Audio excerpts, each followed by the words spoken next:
নমস্কার বন্ধুরা। তো গেরিস্টল এসএমএল এ স্বাগত। তো আজকে যে কাজটা নিয়ে এসেছি সেই কাজটা হলো টেল ক্রাউন নিয়ে। তো এই টেল ক্রাউনটা হচ্ছে BS4 গাড়ির ক্রাউন, BS4 টিপারের ক্রাউন।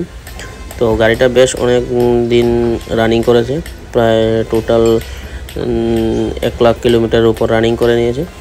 তো 1 লাখ কিলোমিটারের উপর রানিং করার পর তো ক্রাউনটার মধ্যে অল্প একটা সাউন্ড আসতো। তো তার জন্য ক্রাউনটা খোলা, প্লাস হচ্ছে যে ক্রাউনের যে অয়েলটা ছিল অয়েলটা অনেক পুরনো হয়ে গেছে, অয়েলটা আর চেঞ্জ হয়নি। তার জন্য ক্রাউনটা খুলে চেক করি, কাস্টমারের রিকোয়েস্টে ক্রাউনটা খুলি যে চেক করার জন্য। তো চেক করতে গিয়ে ক্রাউনটা যখন আমরা খুলে দেখি যে ক্রাউনের মধ্যে যে স্পাইডারের কিটগুলো আছে, কিটগুলা খারাপ হয়ে গিয়েছে, প্লাস যে ক্রসটা আছে ক্রসটা খারাপ হয়ে গেছে। তো অনেক ক্লিয়ারেন্স হতো, ওই ক্লিয়ারেন্সের জন্য আওয়াজটা করতো। প্লাস তেল যে ক্রাউনের যে অয়েলটা আছে অয়েলটাই পুরোই খারাপ হয়ে গেছে। আর টেলের যে পাইলট বিয়ারিংটা আছে, এই পাইলট বিয়ারিংয়ের যে দুই সাইডে যে লক থাকে এই লকটিও নষ্ট হয়ে গেছে। নষ্ট হওয়ার কারণে বিয়ারিংটা প্লে দিত। তো তার জন্যই খোলা। আর যদি না খুলে রিপেয়ারিং করা হয় তাহলে টেল ক্রাউন সেট দুটোই বরবাদ হয়ে যাবে, ভেঙে যাবে। তার জন্য এটা খোলা। তো খুলে আমরা প্রথমে এই যে স্পাইডারের যে কিট থাকে কিটের পুরোটা সেট নিয়ে আসি, সেট নিয়ে এসে নতুন থার্স্ট ওয়াশার দিয়ে এটারে ফিটিং করি। প্লাস আমরা যে টেলের যে পাইলট বেরিংটা আছে টেলের পাইলট বেরিংটাও ফিটিং করে যে টেলের যে হাফটা আছে হাফটা কেরিয়ারের মধ্যে এখন ফিটিং করা চলছে। তো এখানে ফিটিং করে এখানে 14 নম্বর বোল্ট থাকে, বোল্টগুলো সব পুরোপুরি টাইট দিব। টাইট দিয়ে ক্রাউনের যে পিনিয়নটা আছে ক্রাউনের পিনিয়নটা ক্রাউনের কেরিয়ারের মধ্যে সেট করব। তো পিনিয়নটা সেট করে তার মধ্যে বিয়ারিংয়ের ক্যাপ লাগাবো। বিয়ারিংয়ের ক্যাপ লাগিয়ে যে ক্যাপগুলো আছে এই ক্যাপগুলো লাগিয়ে ক্রাউনটার অ্যাডজাস্ট করব। তো অ্যাডজাস্ট করব। আর ক্যাপের যে বোল্টগুলো আছে বোল্টগুলো থাকে 21 নম্বর বোল্ট। তো ক্যাপের বোল্ট টাইট দিয়ে ক্রাউনটা অ্যাডজাস্ট করে গাড়িতে উঠিয়ে গাড়িটা টায়াল দিয়ে দেখব গাড়িটা কতটুকু হয়েছে কি না হয়েছে। তো আশা করি কাজটা খুব ভালো করেই হবে, কারণ এখানে আর কোনো ফল্ট নেই। শুধু ওই ফল্ট ছিল যে ক্রাউনের মধ্যে স্পাইডারের যে কিটগুলো আছে এই কিটের মধ্যেই ফল্ট ছিল। তো কিট তো আমরা নতুন চেঞ্জ করে দিয়েছি, লগে থার্স্ট ওয়াশারও চেঞ্জ করে দিয়েছি, প্লাস পাইলট যে বিয়ারিংটা আছে বিয়ারিংটাও চেঞ্জ করে দিয়েছি, দিয়ে নতুন অয়েল দিয়ে গাড়িতে লাগিয়ে দেবো। লাগানোর পরে গাড়িটা টায়াল দেবো, টায়াল দিয়ে দেখবো কাজটা কতটুকু সাকসেসফুল হয়েছে কি না হয়েছে। তো ভিডিওটা স্কিপ না করে ভিডিওটা পুরোটাই দেখো, যে প্রথম শুরু থেকে লাস্ট অবধি পুরোটাই ভিডিওর মধ্যে। তো এখন আমাদের যে টেইলের যে হাফসটা আছে হাফসের বোল্টগুলো পুরোটাই টাইট দেওয়া হয়ে গেছে। তো এখন কী করব, যে ক্রাউনের মধ্যে যে স্পাইডারের কিটগুলা বসানো হয় ওই স্পাইডারের কিটগুলা বসিয়ে ক্রাউনের যে কেরিয়ারের যে হাফসটা আছে এই কেরিয়ারের হাফসটা ফিটিং করব।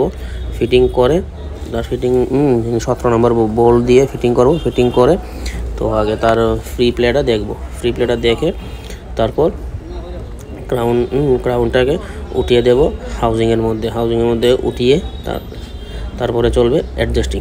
তো অ্যাডজাস্টিংটা কমপ্লিট হয়ে গেলেই ক্রাউনটা উঠিয়ে দেব।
তো এই হলো ক্রাউনের কেপ, দুই সাইডে দুইটা কেপ। কেপের মধ্যে যে এক্সট্রা যে বাড়তি অংশ থাকে এটার মধ্যে নেই, কিন্তু এই ক্রাউনটাকে উঠাতে অ্যাকুরেটভাবে ডিফারেন্সিয়ালের মধ্যে উঠাতে হয়, নাইলে ক্রাউনটা ঢুকবে না, তাড়াতাড়ি ঢুকবে না।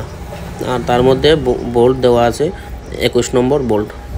তো 21 নম্বর বোল্টটি মোটামুটি টাইট দিয়ে তখন আমরা ক্রাউনটাকে সেট করব। টেইল আর ক্রাউনের যে বড় পিনিয়নটা আছে এই পিনিয়নটা সেট করব, কতটুকু ক্লিয়ারেন্স আছে কি না আছে। তো সেটিং করা হয়ে গেলে কাজটা পুরোটাই কমপ্লিট। তো দেখো বন্ধুরা, ভিডিওটি যদি ভালো লাগে থাকে তাহলে লাইক, কমেন্ট, শেয়ার আর অবশ্যই সাবস্ক্রাইব করতে ভুলবে না। ধন্যবাদ।